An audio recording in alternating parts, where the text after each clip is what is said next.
Today, the United States faces an increasingly complex and interconnected threat. The top U.S. intelligence officials delivered their annual global threat assessment on Monday, telling a Senate panel that the country faces an increasingly fragile world order.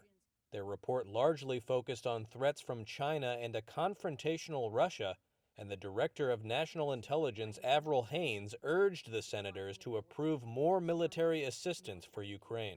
The assistance that is contemplated in the supplemental is absolutely critical to Ukraine's defense right now.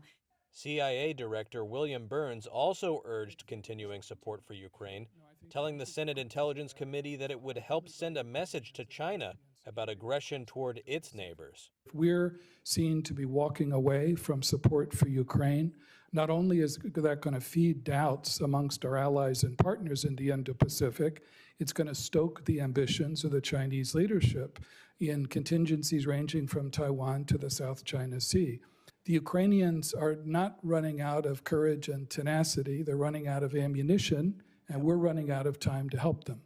The agency leaders also noted the risks of broader conflict related to Israel's campaign against Hamas in Gaza, after a protester interrupted the hearing with shouts about the need to protect civilians in Gaza. Children are being starved to death. Burns was asked about children in the Palestinian enclave.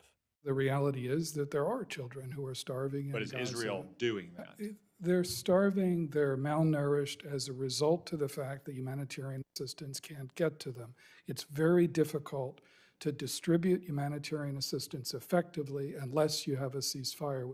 FBI Director Christopher Wray expressed concern about rising threats from Americans inspired by Islamist groups and other foreign militants since the October 7th Hamas attack on Israel. That threat has gone to a whole nother level. And so this is a time, I think, for much greater vigilance than has maybe been called upon of us before October 7th.